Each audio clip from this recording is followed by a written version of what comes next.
मला काही ट्रेनिंग्स म्हणजे ऐकण्याची संधी नसेल. त्या ठिकाणी मी नाव नाही घेणार कुठल्या ट्रेनिंगचं, कारण मी सगळ्या ट्रेनिंग अटेंड करतो. मग एखाद्या प्रत्येक इंडस्ट्रीमध्ये चांगले चांगले ट्रेनर्स आहे. तसंच इन्शुरन्स क्षेत्रामध्ये सुद्धा खूप चांगले चांगले ट्रेनर आहे. तर मी तिकडे जाऊन मी एक थोडासा त्यांचा म्हणतात ना एक हे गेस्ट सेशन होता. त्या गेस्ट सेशनमध्ये जाऊन बसलो. मला जबरदस्ती सांगितलं की तुम्ही अटेंड करा. बरं. आणि त्याच्यानंतर मी ते अटेंड केलं आणि मला वाटलं की ह्या क्षेत्रामध्ये खूप काही आहे. कदाचित मला त्याचं नॉलेज नव्हतं. बरं. हे त्याच्याकडे बघण्याचा दृष्टिकोन पूर्णपणे बदलून गेला. बदलून गेला. मग मला वाटतं की ही इंडस्ट्री ह्या लोकांनी खरोखरच बघितली नाहीये. पण ज्यांनी बघितली ते खूप मोठ्या पदावरती पोहोचले. मग इन्शुरन्स क्षेत्रामध्ये एम-डी-आय-डी असेल, सी-ओ-टी असेल, टी-ओ-टी असेल, अशा उच्च इंटरनॅशनल लेव्हलच्या अचीव्हमेंट्स असतात. बरं. मग आपल्याला वाटतं की ह्या लेव्हलला आपण गेलं पाहिजे. एक प्रोफेशनल एजंट बनला पाहिजे. लक्ष ठरलं. लक्ष. हे ॲज अ पैसा तर मिळतोच. एम-डी-आय-डी जायचं कुठे हे ठरलं तर मग पैसा वगैरे बाय डिफॉल्ट. पाहिजे आहे. आणि पैसा तर येतोच, पण पैशाबरोबर रिकॉग्नायझेशन मिळतं. वर्ल्ड लेव्हलचं आणि सन्मान, प्रतिष्ठा, येस, बक्षिसं, सगळं, सगळं. परदेश यात्रा येस. सगळं मिळतं. मग त्यावेळेला मला असं वाटलं, की आपण ही करणं गरजेचं आहे. मग त्याच्यासाठी आपल्याकडे योग्य नॉलेज असणं गरजेचं आहे. आपण प्रोफेशनली काम करणं गरजेचं आहे. मग मी सुरुवात केली बेसिक ट्रेनिंग घ्यायला, त्याच्यानंतर ॲडव्हान्स कॉर्पोरेट लेव्हलची, त्याच्यानंतर कमिटमेंट लेव्हलची, अशा विविध प्रकारच्या ट्रेनिंग घेतल्या. अच्छा. आणि त्याच्यानंतर मग मी या लेव्हलला सुरुवात केली बोलायला. जिथे मी ₹500 ची पॉलिसी विकायचो, तिथे लाखाचा प्रीमियम आणायला. तर मला तेवढी त्यावेळेला कळालं की हे बोलण्यामध्ये काहीतरी वेगळ्या प्रकारचं आपलं बोललं पाहिजे. कारण लोकांचा समज असा होता इन्शुरन्स क्षेत्रामध्ये, की मेल्यानंतरच आपल्याला पैसे व्हायचा. फायदा मिळतो. हां. जे लाईफ इन्शुरन्स म्हणजे तो इन्शुरन्सवाला आला, की तो एजंट. किती पाहायचे लोक. हां, लोकांना वाटायचं की आता माझ्या मरणाचे फायदे दाखवायला आलाय. येस.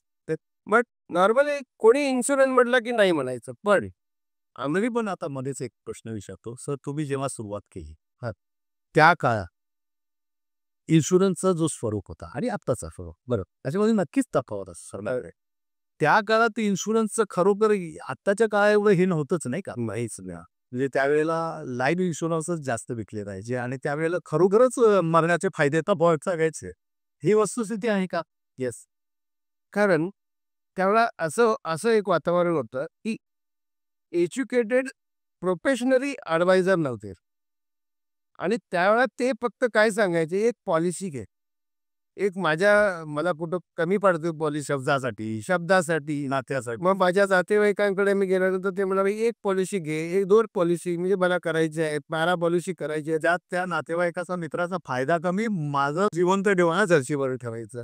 मग त्यावेळेला तो दृष्टिकोन असा होता, की ते अर्निंग कॅपॅसिटी असं माइंडमध्ये काहीच नाही. जर त्यावेळेला जर तो फोकस असता, की मला एम-डी-आय-डी करायचं, सी-ओ-टी करायचं, टी-ओ-टी करायचं. पण मग त्या काळात नवीन असलेल्या सगळ्याच माणसांच्या बाबतीत असं घडत असेल ना, की जोपर्यंत ते प्रशिक्षणात येत नाही, तो जोपर्यंत त्यांचं लक्ष ठरत नाही, जोपर्यंत त्यांना हेच कळत नाही, की मी एम-डी-आय-टी किंवा ते सी-ओ-टी, बी-ओ-टी की जे काही म्हणतात, ते गंतव्यस्थानापर्यंत मी पोहोचत नाही, तोपर्यंत मला बाकीच्या ह्या सगळ्या फॅसिलिटीज किंवा हे मला मिळत नाही. हे जोपर्यंत कळत नाही, तोपर्यंत तो आपलं काही पॉलिसी विकून बस तेवढंच होतं. हां, पण ज्यावेळेला तो पार्ट टाईमच असेल, पार्ट टाईम असायचा. नोकरी करता करता नोकरी करता. हां. आता आता जेव्हा जे प्रोफेशनल ॲडवायझर आहे, ते भाषा चेंज करतात. ते त्यांचं पूर्ण फायनान्शियल प्लॅनिंग करू दे. सर, तुमचं नाव सुद्धा बदललं ना. एजंटचा ॲडवायझर झाला. मी ॲडवायझरच्या पलीकडे जाऊन सांगतो, की फायनान्शियल प्लॅनर झाला. प्लॅनर झाला. पण तसं त्याचं भूमिका पण बदलली नका. पूर्वी जो मी समजा एजंट आहे, तर माझे मित्र राघव साहेब आहेत. माझ्यासाठी एवढी पॉलिसी करा, तुमचा पण फायदा, माझा पण फायदा. येस. मग त्याच्यात मर्यादित विचारसरणी. मग मी ॲडवायझर झालो. मग राघव साहेबांचा इथे फायदा होऊ शकतो, तो दाखवायला लागलो. बरं. आता मी फायनान्शियल प्लॅनर झालो. हां. तर इथे नुसता फायदा नाहीये. हे प्लॅनिंग किती आवश्यक आहे जीवनासाठी. बरोबर. मग निवृत्तीनंतर असेल किंवा निवृत्तीच्या अगोदर असेल, मुलं मोठी झाल्यानंतर त्यांच्या शिक्षणासाठी असेल वगैरे, वगैरे, वगैरे. बरं. भूमिका बदलल्या, रिकॉग्निशन बदललं आणि प्रतिष्ठाही बदलली ना. एक्झॅक्टली. एकेकाळी एजंटकडे बघण्याचा दृष्टिकोन जो होता, "अरे हा एजंट आहे पळा. थांबू नका किंवा याला पळवून लावा." बरोबर आहे. आता जेव्हा फायनान्शियल प्लॅनर आपल्यासाठी वेळ देतोय, तर आपण त्याचा वेळ अपॉइंटमेंट घ्यावी लागते. अपॉइंटमेंट घ्यावी लागते. बरोबर की नाही? इव्हन तुम्हाला सांगतो हा जो 23 वर्षातलं स्थित्यंतर तुम्ही बघितले. म्हणजे सुरुवातीचं ते आणि अर्थाचं. मग हा जो स्थित्यंतराचा भाग आहे, त्याच्यामध्ये पूर्वी आम्ही पाहायचो, की भारतातलीच एक कंपनी असायची जी इन्शुरन्सचं नाव त्याचं हे असायचं. आता बऱ्याचशा मल्टीनॅशनल कंपन्यांचे इन्शुरन्स दिसतायत. बरोबर की नाही? तर त्याचा हे बदल घडण्यात त्याचा पण परिणाम झाला का? हे जे बाहेरचे येस त्यांच्यातलं तिकडचं कल्चर घेऊन आले, माणसांची डील करण्याचं वगैरे आणि जसं तुम्ही म्हणालात ना, की ज्यावेळेला गव्हर्नमेंटनं परमिशन दिली, की बाहेरच्या कंपन्यांना म्हणजे मल्टीनॅशनल कंपन्या कोलॅबोरेट करून म्हणजे इंडियन कंपनी कोलॅबोरेट करून. तर त्यावेळेला इंडियामध्ये ज्या प्रायव्हेट कंपनी आल्या 2000ला आल्या त्या. म्हणून त्याच्यानंतरच IRDA एक्झाम चालू झाली. जे आता जवळजवळ 25 वर्ष झाली. मग त्यावेळेला ना लोकांना बाहेरच्या कंपन्या म्हटलं तर थोडंसं एक वेगळं होतं काही तो दुसरं होतं. कारण त्यावेळेला तो कन्सेप्ट जो होता ना तो युनिक कन्सेप्ट होता. म्हणजे ज्या बाहेरच्या कंपन्या ज्या आल्या त्यांनी मार्केटमध्ये जसं शेअर्स असतात अशा पॉलिसी सुरुवात केली. आणि पहिले जे आपला इंडियन इन्शुरन्स होता तो ट्रेडिशनल प्लॅन्स होते. Traditional plan. आणि बाकी ज्या प्रायव्हेट कंपन्या आल्या त्यांनी पहिल्यांदा युलिप संकल्पना युली म्हणजे ते शेअर मार्केटवरती त्यांना रिटर्न्स एवढे मिळतील, हे मिळतील, ते करतील. अशा प्रकारे त्यांना एक वेगळं स्वरूप दिलं इन्व्हेस्टमेंट आणि ही इन्शुरन्स इंडस्ट्री ग्रो केली. खरं म्हणजे ॲडव्हर्टाइज जी केली ती प्रायव्हेट कंपनीवाल्यांनीच केली. म्हणजे शिक्षणाचे नवीन भाग पण त्यांनीच त्याने चालले. हां. कारण ही आतापर्यंत काय होतं, की एखादी भारतीय कंपनी होती, तर रुटीन होतं. पण त्या लोकांना हे नव्हतं, की माहिती हे असंही असतं. प्रोफेशनॅलिझमची कमी होती. कमी होती. मग त्याच्यानंतर बऱ्याच कंपन्या आल्यानंतर मग ह्या कंपन्यांमध्ये कसं प्लॅन्स असतात, कसं विकायला पाहिजे इन्शुरन्स एजंट पूर्वीचं ड्रेस कोडवर पण नसायचं. नसायचं. हां, ते वाढलेले खुंट दाढीचे आपण आधीही सांगेल, की थोडंसं तुम्ही आता तो शब्द काढला म्हणून. पहिला मला असं आठवतं, सुरुवात मीही सांगेन तुम्हाला माझी. आपण प्लास्टिकची थैली घेतो ना, हो. ही प्लास्टिकची थैलीमध्ये एक 2-4 फॉर्म टाकणार आपण हां. आणि क्लायंटच्या घरी जातो आपण. आणि तिथेच मग त्याला ती पिशवी काढून तिथे फॉर्म भरायचोच. पण आज तसं नाही असतं. आज वेल ड्रेस असला पाहिजेच व्यक्ती. त्याची असायला आणि त्याच्याबरोबर त्याला नॉलेज असलं पाहिजे. त्याचं म्हणजे हे बघितलं जातं. सपोर्ट मटेरियल असावं सगळं बघितलं जातं आणि आजची जी ॲडवायझर आहे ती अपॉइंटमेंट घेऊन जात आहे.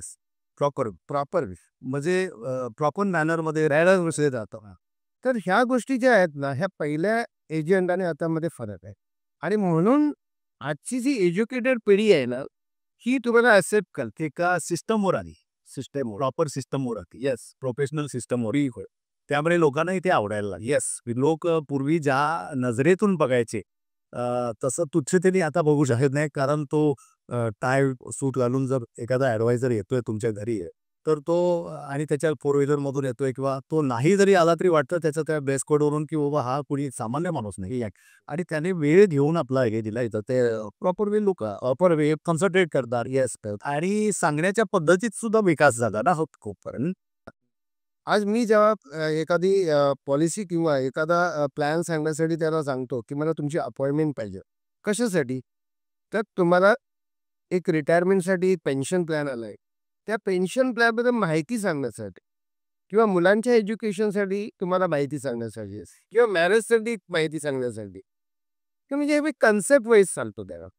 आणि समोरच्याला हे लक्षात येतं की हा माझ्या फायद्यासाठी वेळ माग. मग त्यावेळेला मी सांगतो, की तुम्हाला जर मला फक्त तुम्ही ना तुझी 15 मिनिटं द्या. जर 15 मिनिटामध्ये जे मी काही सांगतो ना तुम्हाला ते आवडलं नाही तर 16व्या मिनिटापासून मी स्वतःहून बाहेर जाईन. आणि असं करता करता मी आज तुम्हाला अभिमानाने सांगेन एखाद्या व्यक्तीकडे गेल्यानंतर मिनिमम 2 तास मी नसतो आणि तो व्यक्ती ऐकून घेतो आणि तो मला कदाचित आजच्या सीख नाही देणार. बरोबर. पण पण त्याचा इंटरेस्ट निर्माण इंटरेस्ट नाही आणि तो इंटरेस्ट निर्माण आणि त्याला मी जे सांगतो ना, ते मी मनापासून सांगतो, हृदयापासून सांगतो. त्याच्या बेनिफिटेड बरोबर आहे, की मी माझ्या फायद्याचा कमी सांगतो. पण मग हा बदल कसा घडला? मग त्याच्यासाठीच मला खूप ट्रेनिंग घ्यावी लागली. मी पहिल्यांदाच सांगितलं, की मला हा संघर्ष सोपायला होता. म्हणजे नॉर्मली पॉलिसी विकणं हे आजही अवघड आहे. पण जेव्हा तुम्ही प्रशिक्षणात बसला, तुम्हाला सांगण्यात आलं, दाखवण्यात आलं, की अशा पद्धतीने अप्रोच केला पाहिजे, अशी वेळ घेतली पाहिजे आणि अशा पद्धतीने आपल्याला समोरच्या समोर ते आपले इन्शुरन्सचे प्लॅन करावे. बरोबर आहे की नाही? सुरुवातीला तर तुम्ही नवखे होतात. येस. आणि त्यावेळेला तुम्हाला असं वाटलं का हे वर्क होईल असं? म्हणजे काही वेळेला बघा एखादं प्रशिक्षण आपल्या समोर येतं. आपलाच विश्वास बरं कारण विद्वंद्व चालू होतं वैचारिक की असं कधी शक्य आहे का? आता मी एवढी वर्ष झक मारतोय. लोक मला आठवत आहेत आणि आता हे म्हणतायत तुम्ही असं पद्धतीने करा. तर सुरुवातीला अविश्वास वाटतो बिलकुल. तुम्हाला पण तसं वाटला? बिलकुल वाटला. काळे बसला. म्हणजे काय होतं, की आपण ज्यावर ट्रेनिंग घेतो ना, खूप चार्ज असतो. हां. जसं हॉलच्या बाहेर येतो, सर तो रिअलिटीचा थंड होतो. रिॲलिटी पण प्रॅक्टिकली तुम्ही इम्प्लिमेंटेशन करून गेलं सुरुवात केल्यानंतर. तर ते शक्य आहे. आणि तुम्हाला नाही मग पहिल्यांदा तुम्ही इम्प्लिमेंटेशन केल्यानंतर तुम्हाला तसा रिझल्ट आला. येस आला. आणि मग तुमचा विश्वास हळू-हळू त्याच्यावर हे व्हायला लागला आणि मग तुम्हाला असं वाटायला लागलं, की नाही हे वारंवार आपण केलं पाहिजे. या प्रशिक्षणाला बसलं. बघा यात तुम्हाला 2 गोष्टी मी आता जसं नवीन एजंट ज्या असतात किंवा होणार त्याच्यासाठी पण मी ही गोष्ट नाही माझ्यासाठी पण हे सांगेन मी. पहिल्यांदा ह्या क्षेत्रामध्ये ना, जबरदस्त हार्डवर्क करणारा व्यक्ती पाहिजे. दुसरी गोष्ट तुम्हाला पेशन्स खूप लागतात. आणि संयम पाहिजे. संयम पाहिजे आणि हॉनेस्ट प्रामाणिकपणे. प्रामाणिकपणा. आणि तेच प्रशिक्षणाचा गाभा आहे ना. आणि कारण हां. तुम्ही म्हणाल, की मला एका दिवसात मी मोठा सक्सेसफुल होतो शक्यच नाही. पेशन्स ठेवावे लागतील. निसर्गाचा नियमच आहे. नियम आहे. आणि हॉनेस्टी तुमच्याकडे लोकांनी त्या पद्धतीनं बघितलं पाहिजे. तुम्हाला अ, ओळखलं पाहिजे लोकांनी, की हा व्यक्ती खरोखरच माझ्या फायद्याचं सांगतोय. तर मी ह्याचं का ऐकावं? तर ते हॉनेस्टीपणा तुमच्यात असायला पाहिजे. रिलेशन बिल्डिंग बॉन्डिंग तुमचं चांगलं झालं पाहिजे. आणि जेव्हा तुम्ही नवीन जी पिढी येते ह्या क्षेत्रात येते ना, तर त्यासाठी मी तेच सांगेन, की hard work is very important. Yes. कारण तुम्ही रात्रंदिवस करणं पण गरजेचं आहे. एखाद्या विशिष्ट लेव्हलला जाण्यापर्यंत. तो टप्पा गाठ. येस. पण तो टप्पा गाठणं हे पहिलं उद्दिष्ट उद्दिष्ट आहे. त्याच्यासाठीच मी सांगतो, की पहिल्यांदा गोल सेट करावा लागेल. हां, मी त्याच्यावरती येतोय. मग तुम्हाला जर तुमच्यात असतील, तर मात्र तुम्हाला तुमची गोल सेट करणं गरजेचं आहे. मला जसं मी म्हटलं, की एखाद्या क्षेत्रामध्ये जसं इन्शुरन्स क्षेत्रामध्ये मला एम-डी-आय-टी करायचं आहे. सी-ओ-टी करायचं, टी-ओ-टी करायचं. तर तिथे माझं ध्येय जे आहे ना, कंप्लीट होण्यासाठी मला काय-काय करावं लागेल? गोल सेट करताना मला काय-काय त्याचं इम्प्लिमेंटेशन करताना काय-काय करावं लागेल ते बसून तुम्हाला अभ्यास करावा लागेल आधी आणि मग त्याच्यानंतर तुम्ही 100% करू शकता. ही मला स्वतःचा अनुभव आहे. बरं आता त्याला जोडून प्रश्न म्हणजे पुढे जाण्यापूर्वी एम-डी-आय-टी, टी-ओ-टी वगैरे ही नावं आमच्यासाठी नवीन आहे. फक्त बरोबर आहे. आणि बघा जे या इंडस्ट्रीशी संलग्न नाही त्यांना तर आधीच देईल. पण मग एम-डी-आय-टी झाल्यानंतर फायदे काय? एम-डी-आय-टी आहे ना, पहिली गोष्ट म्हणजे हा जो इंटरनॅशनल लेव्हलची एक अचीव्हमेंट्स आहे. फायदे म्हणजे एक इन्कम आता मी इन्कम ते डिक्लेअर करू शकत नाही, की प्रत्येक चालेल तरी दुसरे संलग्न फायदे असतील ना पण आपल्याला. त्याच्यामध्ये जसं म्हणतात ना, एखादा डॉक्टर अमेरिकेला जातो आणि तिकडे जाऊन एज्युकेशन घेतो आणि तो लावतो, की मी एम-डी-आर-टी हां, यू-एस-ए. यू-एस-ए बरोबर. तर तुम्ही काय विचार करणार, हा यू-एस-एला जाऊन परदेशात जाऊन तुम्ही त्याची डिग्री घेऊन आला म्हणजे हा वेल एज्युकेटेड आहे. प्रश्नच नाही. तसंच तू एक एम-डी-आय-टी किंवा सी-ओ-टी प्रतिष्ठेशी निगडीत प्रतिष्ठेची निगडीत आहे. बाबा हा टप्पा यांनी गाठला म्हणजे काही आता सुद्धा नाही. कारण इंडियामध्ये जवळ 14 लाख एजंट आहेत आता. बरं संपूर्ण देश. संपूर्ण देशात मॅक्सिमम 8 ते 10,000 फक्त एजंट एम-डी-आय-टी होतं. दरवर्षी. म्हणजे आता 0.5चा रेशो होता, थोडासा वाढला आता. म्हणजे हे कमी एजेड होतं. नाही, पण इथे मी थोडंसं हे करतो आमच्या प्रेक्षकांसाठी, की 1 लाख आहेत. 14 लाख ॲडवायझर आहेत आता. फक्त 14. म्हणजे अनेकांसाठी संधी अवेलेबल आहेत. करोडो मुलांसाठी, करोडो बेरोजगारांसाठी इन्शुरन्स इंडस्ट्रीमध्ये संधी अवेलेबल आहेत. येस. हां. ह्याची पॉझिटिव्ह बाजू मी सांगतोय. हे म्हणजे करोडो लोक आपलं या क्षेत्रात येऊन प्रशिक्षण घेऊन तुमच्यासारखं MD-IT, TOT वगैरे काय-काय आहे ते होऊन करोडपती बनू शकतात. बिलकुल बरोबर. करोडपती मोठे लखपती बनू शकतात. बनतातच. बरोबर आहे की नाही? बनतात. आणि कुणाकडे उत्पन्नासाठी हात पसरायची गरज नाही. आणि सन्मानाने जगू शकतो. सन्मानाने जाऊ शकतो. ही सकारात्मक बाब इथं मला आढळली म्हणून मी त्याला इंटरप्ट केलं. सॉरी, पुढे. पहिल्यांदा जसं तुम्ही म्हणालात ना, की सन्मान म्हणजे काय, की ह्या क्षेत्रामध्ये तुम्ही स्वतः बॉस असू शकता. येस. आता मला मला पहिल्यापासूनच आवड होती एखादा बिझनेस करावा. मला कोणाच्या हाताखाली काम करायला आवडत नव्हतं. पण काही लोकांना नाविलाजाने करावं लागतं आणि त्याला पर्याय नसतो. नोकरी म्हटलं की अरे करावं लागतं. पण या ठिकाणी आहे ना, तुम्ही ॲज अ स्वतः बॉस म्हणून तुम्ही काम करू म्हणजे कोणताही ॲडवायझर हा कुणाचा नोकर नाही. नाही. फ्रीलान्सर म्हणूया. त्याच्यानंतर तुम्ही ठरवायचे की मला ह्याच्यात उत्पन्न किती पाहिजे महिन्याला. तुमचं तुम्ही ठरवू शकता. एखादी इन्शुरन्स कंपनी ब्लाइंड चेक देते तुम्हाला. पर महिन्याला तुम्हाला ब्लाइंड चेक देते. तुम्ही ठरवा किती कमवायचे त्याच्यामध्ये. आणि म्हणून उत्पन्न जे वाढवण्याचं साधन आहे, जसं तुम्ही म्हणालात की लाखो लोकांना संधी आहे याच्यामध्ये. खरंच ती संधी आहे. पण ज्याने मनावर घेऊन काम केलं, ज्याने खरोखरच त्याच्यामध्ये ठरवलं आहे की मला करायचंच आहे, तर मग ती करूच शकता. त्याच्यामध्ये काही बदल होणार नाही. कारण कुठं म्हणतात ना, आणि मग तीच लोक आहेत ना तुमच्याकडं, की ज्यांनी ठरवलं तेच करतात. ठाणना म्हणजे जे नुसतं मानलं नाही, तर त्यांनी ठाणलं, की मला तिथपर्यंत पोहोचायचं आहे. मग त्यासाठी ऊन, वारा, पाऊस याची चिंता केली नाही. लोकांच्या हेटाळणीची चिंता केली नाही. प्रशिक्षण मिळालं, ते इम्प्लिमेंट केलं आणि तिथेपर्यंत जाऊनच दम घेतला. बिलकुल. अशी तुमच्यासारखी असंख्य लोकं आहेत त्या 14 लाखांमध्ये. येस. भले ते हजारो असतील, तर येणारे नवीन लोक सुद्धा हे त्यांच्यासाठी किती फायद्याचं ठरणार आहे याची गप्पा बघा. किंवा त्याला त्या माइंडसेट करूनच येऊ शकतो तो. बिलकुल. डे फर्स्ट पासून. येस. बरोबर आहे की नाही? किंवा मला हे प्रशिक्षण घ्यायचंय, मला हे गोल सेट करायचंय आणि इथपर्यंत पोहोचायचंच आहे. तो 1-1.5 तासाचा काळ टाइम होता. तो मी नुसतं बघतच होतो. इकडे बघतो हा टाळ्या वाजतो, इकडे बघतो हा टाळ्या वाजतो. का वाजताय टाळ्या काय कळत नव्हतं. लास्टला मग काही लोक शेअरिंग करत होते. मी इतना कमाया, मी एवढं कमवलं होतं. मला वाटलं काय माहित खरं आहे की खोटं आहे, काय देवाला माहित.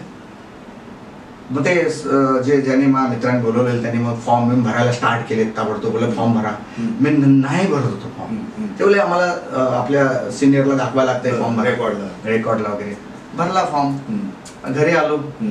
नेहमीप्रमाणे बाकीचे सगळे लोक करतात तेच केलं मी. आल्यानंतर बायकोला सांगितलं एक बिझनेस आहे, पैसे भरायचे, 2 लोक आणायची आणि दर आठवड्याला पैसे मिळणार, माणसं जोडायची. बायको म्हणा लागली काय झालंय काय, म्हणजे बरं हे असं काय सगळ्यांचं जे होतं ते सुरुवातीला.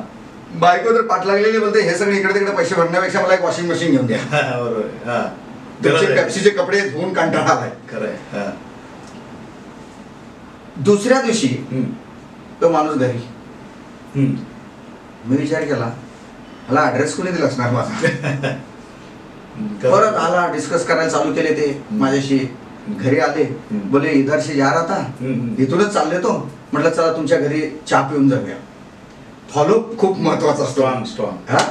जर फॉलोअप झाला नसता तर मे बी मी ह्या इंडस्ट्रीमध्ये नसतो. दुसऱ्या दिवसापर्यंत ओसरला असतं सगळं. आले मग त्यांनी परत चालू केलं सगळं सांगायला, प्रोडक्ट हे ते सगळं. मी आपलं ऐकत होतो पण माझ्या डोक्यात एकच होतं की ह्याला नाही मला ह्यांना ऍड्रेस कोणी दिला असणार माझा. नंतर लक्षात आलं फॉर्म मीच भरून दिलाय. बायको आतून इशारा करत होती लवकर, म्हणजे त्यांना लवकर बाहेर पाठवा. आणि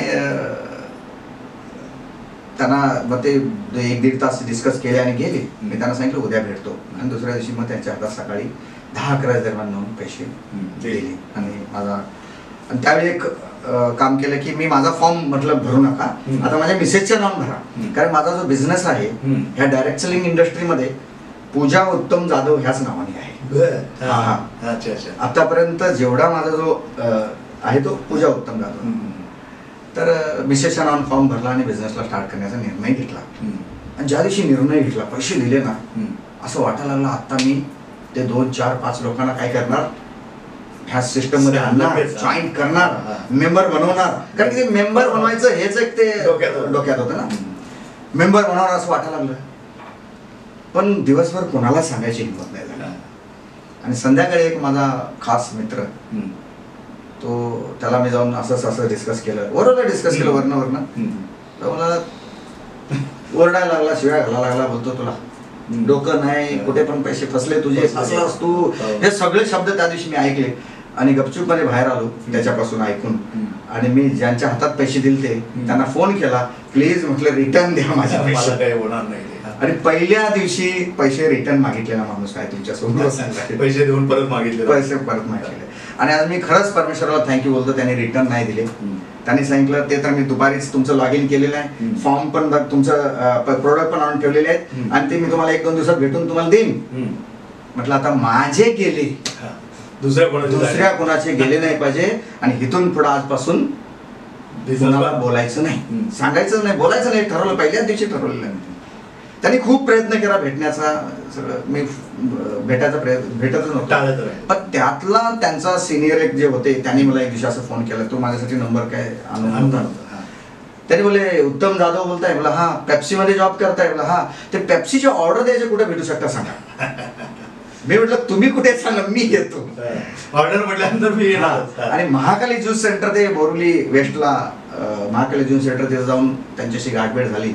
मला वाटलेलं की काहीतरी ऑर्डर असेल, जातो बघतो तर ज्यांनी मला ह्या सिस्टम मध्ये आणलं तर ते, आणि त्याच्यासोबत अजून 2 लोक तिथं, 3 लोकांच्या मध्ये आलो. आणि त्यांनी जे सांगायला चालू केलं, त्यातलं एक जे वरते सिनियर होते ते इन्कम दाखवत होते मला, देखो मैं इतना कमा रहा हूं, त्यांचं 1.5 ते 2 लाख रुपये महिन्याचं इन्कम त्या काळात. पूर्ण माझं डोकं हँग झालेलं. माझं वर्षाचं इन्कम 1.25 लाख रुपये, आणि ही व्यक्ती सांगते महिने का इन्कम 1.5 लाख 2 लाख काहीतरी असेल याच्यामध्ये, असं वाटायला लागलं. म्हटलं मला नाही जमत, म्हटलं मी खूप लोकांना सांगितलं पण मला काय जमत नाही. मी काय कोणाला जास्त लोकांना सांगितलं नव्हतं, एकाच माणसाला सांगितलं. मग ते बोलले की हे बिझनेस है, इसको सीखना पडेगा, ह्याला बिझनेसला शिकावं लागेल. त्याने एक ऍड्रेस दिला आणि बोले ही मीटिंग तुम्ही ट्रेनिंग मीटिंग अटेंड करा. पण माझ्या डोक्यात एकच, आत्ता काय शिकायचं. मला 2 मुलं झाली, म्हणजे एक मुलगा आहे, आता एक मुलगी आहे, एक मुलगी आहे, आणि एक आता मुलगा होणार आहे. 2 मुलांचा बाप आहे मी, आणि आता मला काय शिकायचं, हे ऍटिट्यूड या वयात काय शिकणार, या वयात काय शिकणार असं वाटत होतं. एवढे पावसाळ्या गोष्टी. हो, तर म्हटलं बघून तरी काय आहे. ते 1.5-2 लाख दिसत होते समोर. म्हटलं बघूया काय आहे ते. कारण की लहानपणापासून पैसे कमवायची काय होती, आवड होती. पेप्सी मध्ये पण मी 12-12, 16-16 तास काम करायचो. 16-16 तास काम करायचो, आणि तिथं पण टॉपला होतो, म्हणजे टॉपलाच असायचो. मेहनतीत कमी, मेहनतीत. हा, तिथं पण माझं एक बुक आलेलं पेप्सी कंपनीमध्ये, त्या बुक मध्ये नाव आलं best salesman of year all India लेवलला. हा, तर मेहनत करायचं हे आणि पैसे कमवायचं. म्हटलं बघूया, जाऊन गेलो, ट्रेनिंग स्टार्ट झालं. आता मला डोक्यात होतं की मला काय शिकवणार आहे, मला सगळं माहिती आहे. पण त्याचे असे गोष्टी, अशा शब्द माझ्या डोक्यावरती यायला लागले, म्हणजे डोक्यात यायला लागले की मी माझ्या लाईफमध्ये मी कधी ऐकले नव्हते. ड्रीम, स्वप्न बघा, असे सगळे शब्द तिथं कानावरती यायला लागले. मग म्हटलं त्या ज्या ठिकाणी बसलो होतो ना, काहीतरी वेगळं आहे, हा बिझनेस करायचा. मी स्टार्ट केलं, गेलो सरांचा थोडा सहयोग घेऊन किंवा प्रेझेंटेशन करायला लोकांना दाखवायला लागलो. खूप लोकांनी नाही म्हटलं, नातेवाईक असतील, मित्र असतील, खूप जवळचे लोक नाही म्हटले. ते बोलायचे हे सगळ्या खंडात पडू नको, तुझी नोकरी चांगली आहे. मी तुमच्यासोबत बिझनेसमध्ये येतो किंवा जॉईंट होतो किंवा सिस्टममध्ये येतो असं कोण म्हणायचं नाही, उलट तू नको करू हे जास्त मला समजायचा प्रयत्न करायचे. जवळपास 25-26 लोक लगातार नका, मॉरल डाऊन व्हायचा. अपलाईन परत बोलायचे यू कॅन डू इट, तू करू शकतोस, तुम्ही करू शकताय, हे चालू असायचं. आणि असं करता करता मग 27वा माणूस जॉईन झाला, तो माझ्यासाठी अनोळखी होता. त्याच्यानंतर मग सुरुवात झाली, कॉन्फिडन्स वाढला, काही नातेवाईक पण माझ्यासोबत आले. असं करत करत करत करत टीम बिल्ड व्हायला स्टार्ट झाली. अच्छा अच्छा. तर एकूण काय की कितीही विपरीत परिस्थिती असली तर टिकून राहिल्याचा फायदा होतो हे ह्याच्यातून सिद्ध होतं. तर मग हे आपण आता तुमचा संघर्ष पाहिला, अजूनही तो संघर्ष संपला नाही ना? नाही नाही म्हणजे तो अजून पुढे उभा करण्यात, म्हणजे एका तुम्ही व्यवसायात उतरलात, आता तो व्यवसाय बांधणीचा एक वेगळा संघर्ष असतो. तो आता त्याच्याबद्दल अजून थोडंसं जाणून घ्यायला आवडेल. हा की बाबा तुम्ही व्यवसायाला सुरुवात केली, चला पहिल्या काही लोकांनी नकार दिला. अच्छा, त्या व्यवसाय बांधणीमध्ये एक स्वतःचा पण एक संघर्ष असतो मानसिक, घरातून असतो, नातेवाईकाकडून तो तर असतोच, पण आपणही एका विशिष्ट स्टेजला पोहोचल्यानंतर मी बरोबर आहे की चूक आहे, मी चूक तर करत नाही ना, असं हे येतं. ह्याच्यावर तुम्ही कसा विजय मिळवता? काय होतं की सगळ्यात महत्त्वाची गोष्ट, जे मी ट्रेनिंगला बसलो त्यानंतर मला ट्रेनिंगची आवड लागली. त्याच्यानंतर रॉबर्ट कियोसाकीचा एक CD ऐकली मी, म्हणजे मराठीमध्ये ती कन्वर्ट केलेली CD होती. त्यानंतर बुक वाचण्याची थोडीशी आवड लागली मला. तशी बुक वाचण्याची वगैरे आवड, वाचण्याची आवडच नव्हती मला. ऐकलेली गोष्ट लवकर लक्षात राहते, मला वाचलेली गोष्ट लवकर लक्षात राहत नाही, म्हणजे असं ते माझं हे होतं. त्यामुळे मग व्हिडिओ ऐकणं, ऑडिओ ऐकणं, सिनियर लोकांचे काही ऑडिओ वगैरे असायचे, म्हणजे ऑफलाईन लोकांचे वगैरे ऑडिओ असायचे, ते ऑडिओ घरात लावायचो मी. त्यांनी सांगितलेलं टीव्ही बघायचं बंद करा, टीव्ही इडियट डब्बा आहे. माझ्या घरामध्ये 18 वर्ष, माझ्या ह्या 18-19 वर्षाच्या ह्या करिअरमध्ये मी घरात आलो तर टीव्ही बंद व्हायचा. टीव्ही हा प्रकार आमच्या घरात चालायचाच नाही. कधीतरी माझी मिसेस काय जो वेळ तिला मिळायचा त्यावेळी बघायची, बाकी टायमाला टीव्ही बंद, न्यूज बंद, पेपर बंद केलं. पहिला पेपर बंद करून टाकलं, कारण की ट्रेनिंग मध्ये शिकवलं कचरा आहे, कचरा दिमाग में मत डालो, अच्छी बातें पढो, शिको. आणि 100% म्हणजे त्या गोष्टीला इम्प्लिमेशन करत गेलो मी, इम्प्लिमेशन करत गेलो. त्रास झाला पण हा, इम्प्लिमेशन करत गेलो. त्याच्यानंतर ट्रेनिंग मध्ये सांगितलं ड्रीम चिटकाव, घरी आणून ड्रीम चिटकवलं, म्हणजे पोस्टर चिटकवले, कारचे पोस्टर चिटकवले. आजूबाजूचे चाळीत राहायचो त्यावेळी, आजूबाजूचे लोक कार कधी येणार, कुठे आहे कार, ते सगळं चिडवायचे. त्याच्यानंतर ते ऑडिओ घरात लागायचं आमच्या, आणि आजूबाजूला ऐकायला जायचं तर ते चिडवणं वगैरे सगळं प्रकार व्हायचं. माझी मिसेस एकदा म्हणा लागली, नको आता हे बस बंद करा, हे नाही, उलट तुम्ही नोकरीला होता त्यावेळी तुमच्या खिशात पैसे दिसायचे, आता ते पण पैसे दिसत नाहीत तुमच्या खिशात. कारण की 1000 रुपये 500 रुपये असंच इन्कम यायचं, 1000 रुपये 500 रुपये, आणि आम्ही लाखाची गोष्ट, करोडची गोष्ट करायचो. 1000, 1200, 1500 रुपये. मला आठवतंय माझा 424 रुपयाचा पहिला चेक होता, आणि त्या चेकचा मी दादरला, मी एका मिटिंगला होतो त्यावेळी माझा तो चेक आला, आणि चेक आल्यानंतर मी 424 रुपयाचे वडापाव माझ्या डिस्ट्रीब्युटर लोकांना आम्ही ते वडापावची पार्टी दिली, श्रीकृष्ण वडापाव जे दादरला आहे तिथे, आणि ती पार्टी दिली ती. मतलब माझा पहिला चेक आला, पण एक असा कॉन्फिडन्स होता हा 440चा, त्याचा आनंद वेगळाच असतो. हा, काय होणार, 442 रुपयाचा काहीतरी तो चेक होता, 42 रुपयाचा. असं तो 4000 वर जाईल, 40,000 वर, 40 लाखावर जाईल, असा विश्वास असायचा.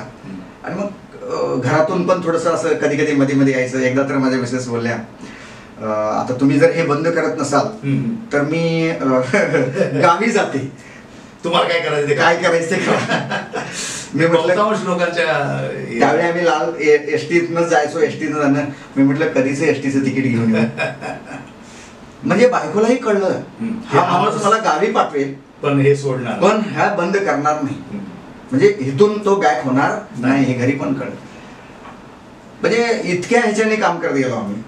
मला आठवत आहे एक किस्सा सांगेन तुम्हाला. माझे मुलगा झाला आणि हॉस्पिटलमध्ये माझी मिसेस ऍडमिट होती, सिझेरिंग झालं, आणि 1 वाजता बाळ जन्माला आलं, आणि 3 वाजता ते रूम मध्ये मिसेसला शिफ्ट केलं, 3-3:30 वाजता.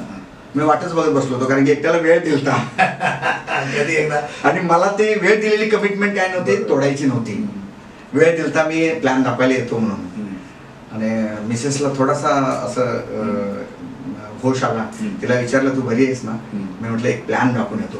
फक्त त्या माझ्या डिस्ट्रीब्युटरला एवढंच मी रिक्वेस्ट केली की तू त्या हॉस्पिटलपर्यंत त्यांना घेऊन या बाईकवरनं बसून, आणि हॉस्पिटलच्या लॉबीमध्ये बसून आम्ही त्या दिवशी 4 वाजता काय करत होतो, प्लॅन दाखवत होतो. असे खूप प्रसंग आले. एकदा माझा मुलगा 15 दिवस ऍडमिट होता, त्यावेळी हॉस्पिटल म्हणजे माझं नेटवर्कचं घर झालं. काय झालं नेटवर्क सगळे हैराण, हॉस्पिटलमध्ये लोक हैराण झाले की एवढी लोक इकडे कशी काय येतात. कोणी प्लॅन दाखवायला घेऊन यायचे, कोणी काउन्सिलिंग करायला घेऊन यायचे, कोणी ते डिस्कशन करायला घेऊन यायचे. ते हॉस्पिटल म्हणजे घर झालं. पण काम नाही थांबवलं सर.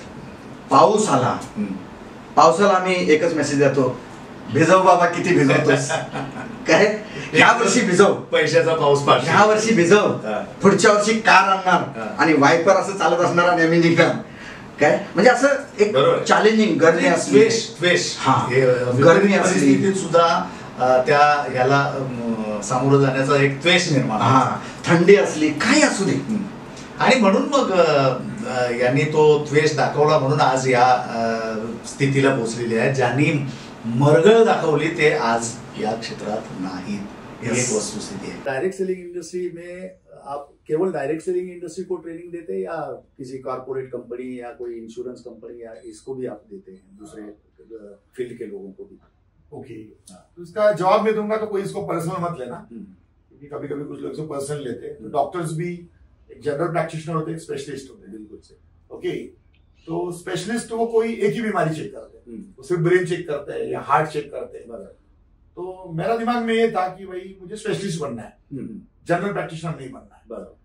तो वही सोच मैंने रखा और मैंने ये दिमाग रखा मुझे डायरेक्ट सेलिंग का ही प्रोग्राम देना है, क्योंकि यहाँ पर ही करोड़ों लोग हैं. बिल्कुल बिल्कुल, जिनको जरूरत है. हाँ, एक्चुअली ये एक दीपक शिंदे कुछ भी नहीं है. मेरे जैसे 1000 दीपक शिंदे आएंगे ना, तो भी पूरे भारत को कवर नहीं कर पाएंगे. बिल्कुल सही. फोकस मेरा सिर्फ डायरेक्ट सेलिंग है, product based company, working plan company. ये अच्छी बात है ना सर. बहुत सारे लोग एक ही ज्ञान अलग अलग इसमें परोसते रहते हैं.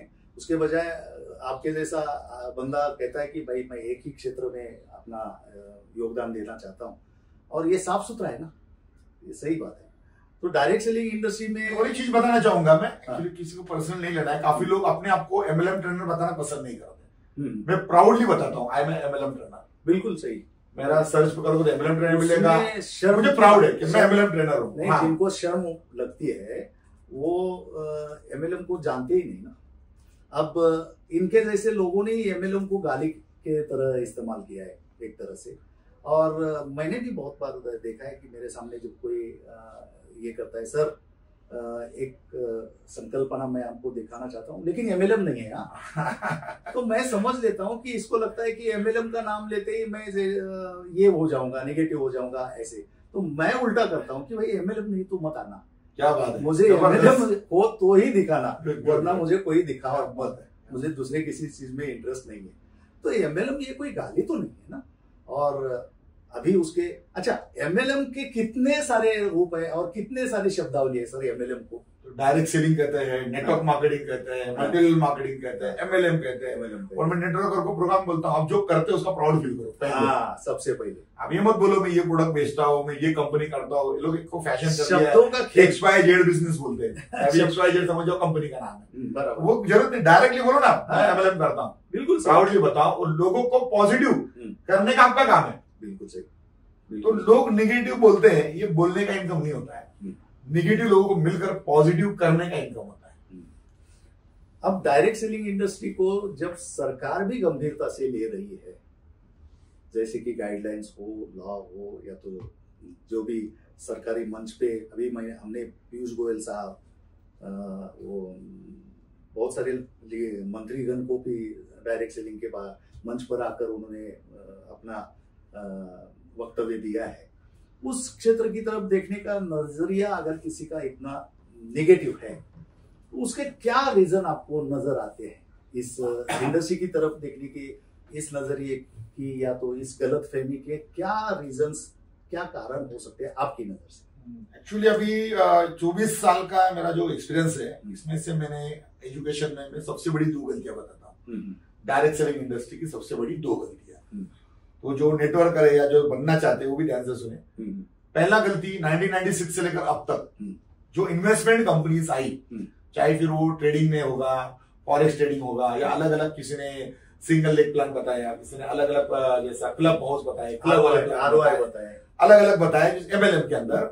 तो उसको MLM प्रेजेंट करना ये सबसे बड़ी गलती हमारे देश में, जो कि MLM नहीं है. जो कि MLM नहीं है. ओके, ये सबसे बड़ा हुआ कि अभी भी लोग हैं उसमें. मुझे दुख इस चीज का होता है कि उसमें क्वालिफाइड लोग भी हैं उसी में इन्वेस्टमेंट कंपनी में डॉक्टर होंगे, हाँ, एडवोकेट होंगे, अच्छे अच्छे ग्रेजुएट से, वो उसको एमएलएम बोलते हैं।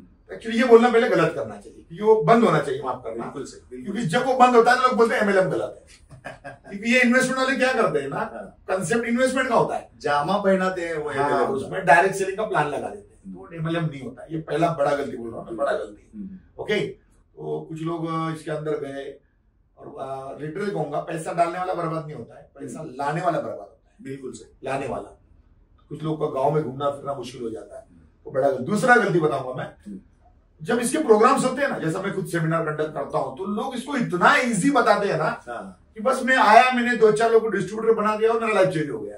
तो सुनने वाला इजी माइंडसेट लेके जाता है। बिल्कुल सही। मेहनत की ये तो बहुत इजीली बन गया है। तो मैं भी बस 8-10 लोग डिस्ट्रीब्यूटर बना दूं और मेरा लाइफ चेंज। तो अगर किसको पूछे, बंदा तेरे को आईएएस बनना है क्या, उसको पूछे कि इजी क्या टफ है, खुद बताएगा बहुत टफ है भाई, पढ़ाई करना पड़ेगा। तो आईएएस बनना है, आईपीएस बनना है, तो हम लोगों ने माइंडसेट करके रखा है कि आपको तगड़ा पढ़ाई करना पड़ेगा। उस तरह से डायरेक्ट सेलिंग में जो इजी माइंडसेट बना है वो चेंज करना बहुत जरूरी। डे 1 से क्लैरिटी, भाई तुमको 1 साल 2 साल या 3 साल देना पड़ेगा। 1 साल में सक्सेस नहीं हुआ, 2 साल लगेगा। बिल्कुल सही। हाँ, 2 साल नहीं हुआ, 3 साल तो देना ही।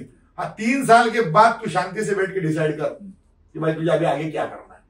अगर 3 साल के बाद भी तुझे सक्सेस नहीं मिल रहा है, मैं क्लियर बता रहा हूँ, प्रोडक्ट बेस्ड वर्किंग प्लान में आप 3 साल दे रहे हो फिर भी सक्सेस नहीं मिल रहा है, तब आप सोचो। 3 साल के बाद सोचो ही मत। बिल्कुल।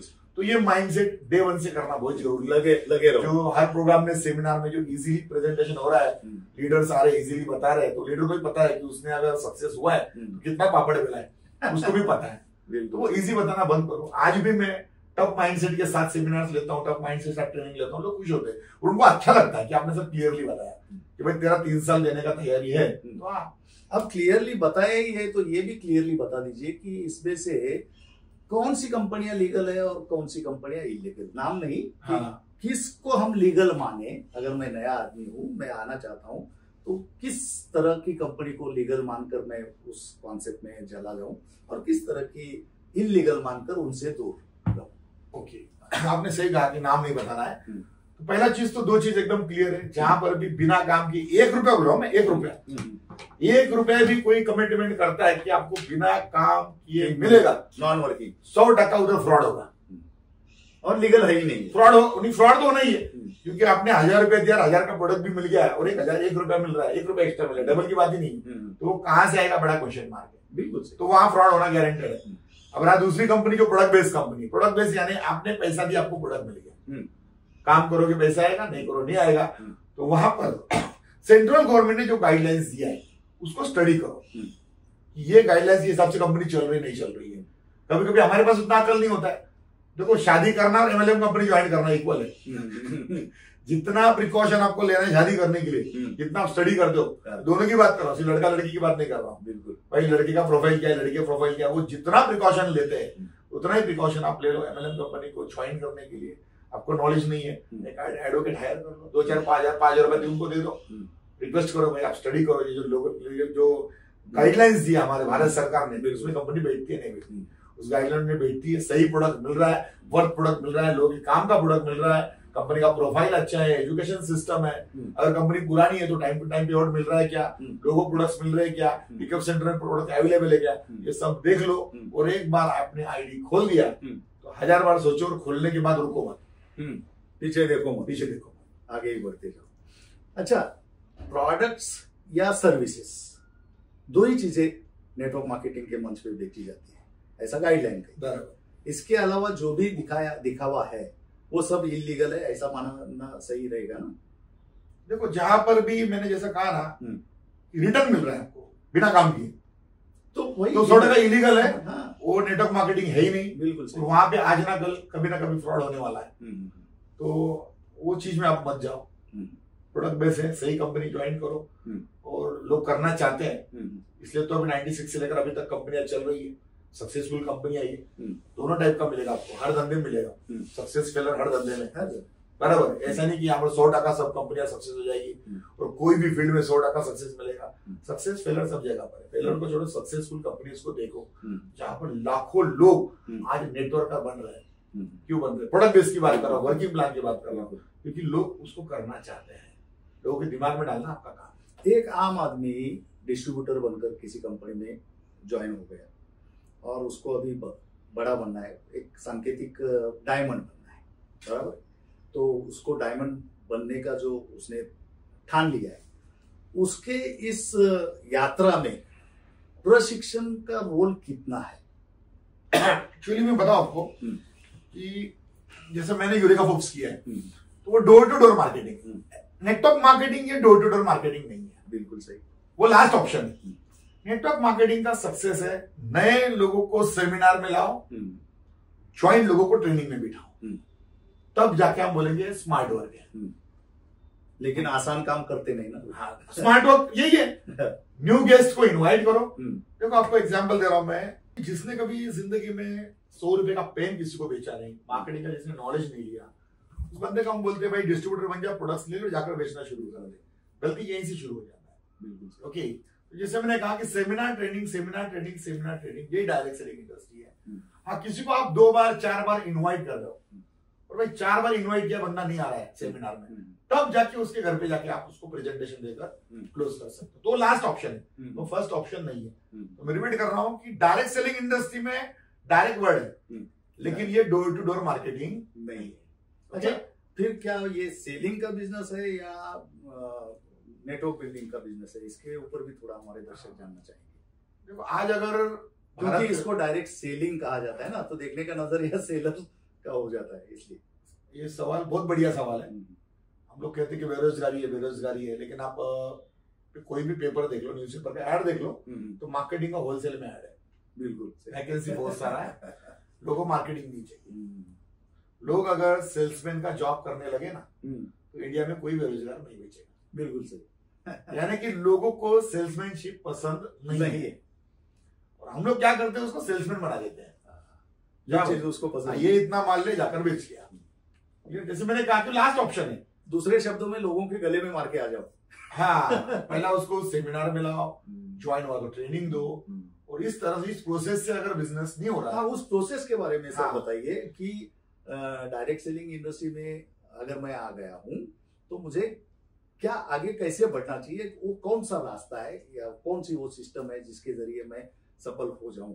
तो वो प्रोसेस के बारे में थोड़ा सी जानकारी दीजिए। वही मैंने कहा कि सेमिनार में आने के बाद वो डिस्ट्रीब्यूटर बनता है प्रोडक्ट्स लेने के बाद में, तो उसको आप, तो उसने पहला काम क्या करना है? हाँ, तो पहला काम मैं आपको बहुत बड़ा यहाँ पर हिंट दूंगा सबके लिए कि बहुत लोगों ने इसको इम्प्लीमेंट किया है और इसमें सक्सेस हुए। कि हफ्ते में एक दिन, वंस इन अ वीक, आपको एक प्रोग्राम करना है जिसका नाम है शर्ट का पहला बटन। अच्छा, शर्ट का पहला बटन। हाँ, शर्ट का पहला बटन, यानी कि शर्ट का पहला बटन गलत लगेगा तो सारे बटन गलत लगेंगे। बिल्कुल। तो उसको बोलना है बंदे को, भाई अगर मान लो कि वो संडे को डिस्ट्रीब्यूटर बना है और शर्ट का पहला बटन बुधवार को, तो मैं बुधवार तक बेटा कुछ काम मत कर, तू तेरा लिस्टिंग का काम चालू रहो, किसको कुछ बता मत, और बुधवार को ये 1 घंटे का प्रोग्राम है, शर्ट का पहला बटन, वहां पर तू आ जा। और उस 1 घंटे में डायरेक्ट सेलिंग सही क्या है, डायरेक्ट सेलिंग गलत क्या है, डायरेक्ट सेलिंग का फ्यूचर क्या है, और आपको लिस्टिंग कैसा करना है, ये बेसिक ट्रेनिंग उसको दे दो। सही गलत आप ही उसको सिखा दोगे। बिल्कुल। तो उसके बाद लोग अगर बोलेंगे उस पर प्रभाव नहीं पड़ेगा, तो हफ्ते में 1 दिन ये करना बहुत जरूरी है। तो इस तरह एजुकेशन के माध्यम से ही आप अच्छा नेटवर्क बिल्ड कर सकते हो, दूसरा कोई ऑप्शन नहीं है। हाँ, एजुकेशन सिस्टम अगर कंपनी लेवल पर है तो बहुत जबरदस्त है। ओके, तो आपको इंडिविजुअल उतना एफर्ट देने की जरूरत नहीं पड़ेगी। लेकिन कुछ कंपनी ऐसी भी है जहां अभी तक वो लेवल, वो सिस्टम नहीं हुआ, तो आप इंडिविजुअल लेवल पर देने की इसकी कोशिश करो।